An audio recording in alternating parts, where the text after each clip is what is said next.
Banyak orang tahu tentang rumah kentang yang terletak di Bandung. Sebuah rumah tua bergaya kolonial yang menyimpan kisah mistis yang sangat mengerikan. Konon rumah ini dihantui oleh arwah seorang anak kecil yang tewas di dalam kuali besar saat ibunya sedang memasak kentang. Memang terdengar lucu, tetapi bau kentang rebus yang tiba-tiba tercium di malam hari dianggap sebagai tanda bahwa makhluk gaib sedang mengintai.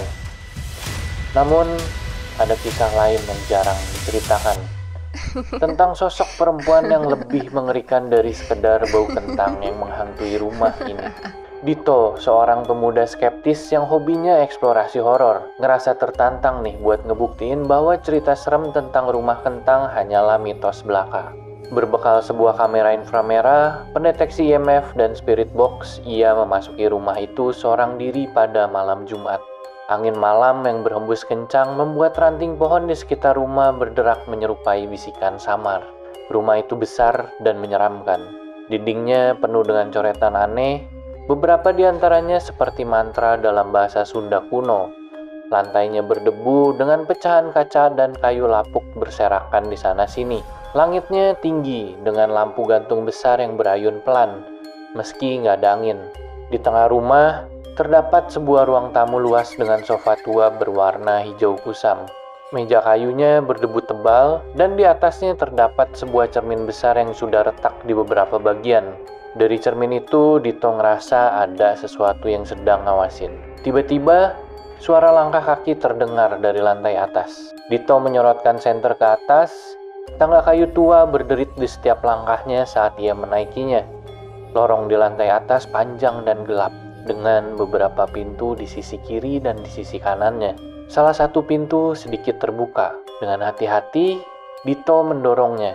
Ini merupakan kamar tidur tua. Tempat tidurnya masih lengkap dengan sprei yang kusam dan bantal yang udah berjamur. Ada lemari besar di sudut ruangan, sedikit kebuka seolah ada sesuatu yang ngintip dari dalam. Dito ngarahin kameranya ke lemari dan perlahan mulai mendekat. Tangannya terulur untuk membuka pintunya. Pintu lemari tiba-tiba terbuka dengan sendirinya dan Dito tersentak mundur. Napasnya mulai memburu. Saat itulah ia melihatnya. Di sudut kamar berdiri seorang perempuan cantik, sangat cantik.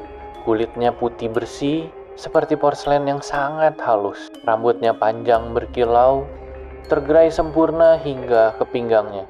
Bibir merah merekahnya tampak basah, seperti habis menjilat sesuatu. Matanya tajam dan menggoda, tapi di dalamnya ada sesuatu yang tidak bisa dijelaskan. Sesuatu yang bukan manusiawi. Gaun merah yang ia kenakan membalut tubuhnya dengan sempurna. Belahan dadanya begitu dalam, hampir menggoda untuk dilihat lebih lama. Kakinya jenjang, dengan paha yang tersingkap samar di balik gaun tipisnya. Tubuhnya terlihat begitu sempurna, seperti sosok yang dirancang untuk menggoda siapapun yang melihatnya. Lo ngapain di sini sendirian?" tanyanya dengan suara lembut dan menggoda. Dito terdiam sesaat. Ia tidak menyangka akan bertemu seseorang di tempat ini, apalagi seseorang itu adalah wanita yang sangat cantik. Aku eksplorasi horor." "Kalau lu?" Wanita itu tersenyum dengan manis, giginya putih berkilau. "Aku juga suka tempat-tempat angker. Gimana kalau kita keliling aja yuk?" Dito yang biasanya skeptis merasa ada sesuatu yang aneh. Namun pesona wanita ini begitu kuat hingga ia setuju tanpa banyak berpikir. Tiba-tiba wanita itu berhenti.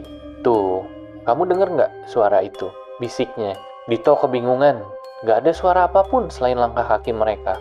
Kemudian tanpa peringatan, pintu di ujung lorong terbanting terbuka dengan sendirinya, menampilkan ruangan kosong yang gelap gulita. Udara di sekitar mereka berubah drastis seperti diselimuti aura yang menyesakan. Dito nyalain kamera inframerahnya dan ngelihat sesuatu yang tidak seharusnya ada. Bayangan hitam berdiri di dalam ruangan itu tanpa bentuk yang jelas, hanya sepasang mata merah yang menatapnya. Dito mundur selangkah, namun wanita di sampingnya malah tertawa kecil. "Tenang aja, dia nggak akan nyakitin lo," katanya. Kali ini suaranya lebih berat dan lebih dalam. "Ini nggak masuk akal, medan elektromagnetiknya kok kuat banget ya di sini," gumam Dito. Wanita itu tersenyum dengan manisnya dan mengatakan, "Ya, kayaknya ada yang ingin kenalan kali."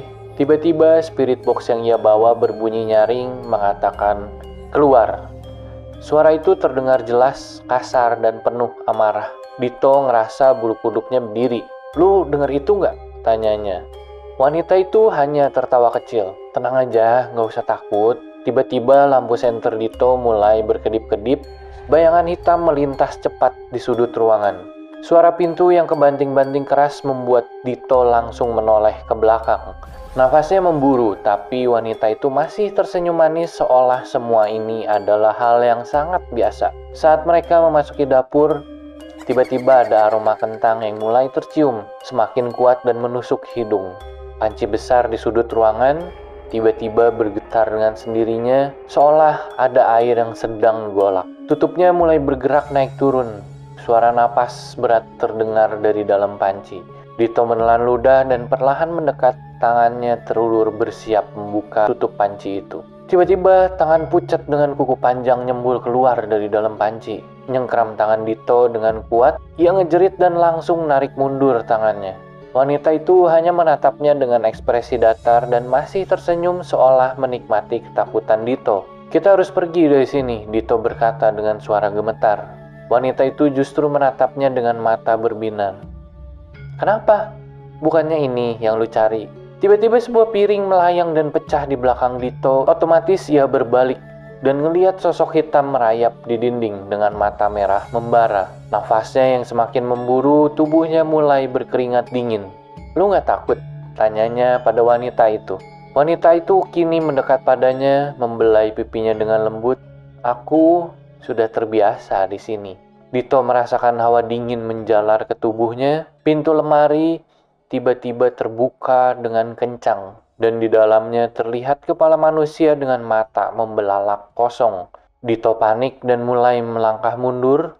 Tiba-tiba telinganya berdenging keras dan suara tangisan seorang anak kecil mulai menggema di ruangan. Dito mulai memutar tubuhnya dengan panik. Ternyata wanita itu masih ada di sana, tapi kini wajahnya terlihat lebih pucat, lebih kelam, dan lebih menyeramkan. Senyumnya mulai berubah, menampilkan gigi panjang dan tajam. "Kamu gak bisa pergi." Ruangan mendadak berputar, dinding-dindingnya menjadi hitam seperti arang yang terbakar. Panci di sudut ruangan mendidih, gelembung-gelembungnya menyemburkan uap panas yang mengeluarkan suara lirih penuh kesakitan. Dito mencoba berlari, tetapi tubuhnya kerasa berat. Kakinya seperti ditahan oleh sesuatu yang tidak terlihat. Wanita itu mendekat. Kulitnya mulai mengelupas, memperlihatkan daging busuk di baliknya. Matanya yang indah berubah hitam pekat, hanya menyisakan senyuman yang mengerikan. "Kamu gak mau tinggal lebih lama? Kamu gak mau tinggal lebih lama?" bisiknya dengan tersenyum. Dito ngerasa tubuhnya mulai membeku, kakinya terasa berat untuk digerakkan. Tiba-tiba tangan dingin mencengkram pundaknya dari belakang. Sontak ia berteriak dan refleks berlari secepat mungkin ke tangga. Jantungnya berpacu liar. Saat ia menengok ke belakang, wanita itu masih berdiri di sana, menatapnya dengan kepala yang kini miring ke samping secara tidak wajar. Senyumnya lebar masih menghiasi wajahnya, namun kini dengan gigi-gigi tajam yang mengintip dari balik bibirnya. Tanpa pikir panjang, Dito menerobos keluar dari rumah itu.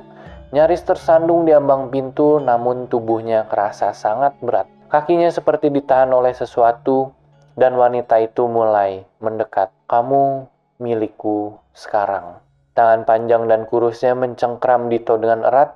Jeritannya menggema di dalam rumah, tetapi tidak ada satupun yang mendengar jeritan tersebut. Malam itu rumah kentang kembali sunyi.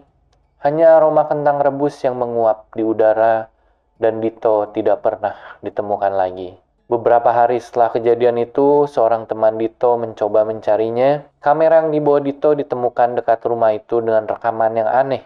Dalam video tersebut, Dito terlihat berbicara dan tertawa seolah sedang bersama seseorang. Tapi di dalam rekaman, dia sendirian. Polisi yang datang untuk menyelidiki hanya menemukan rumah yang kosong. Tak ada tanda-tanda kehidupan.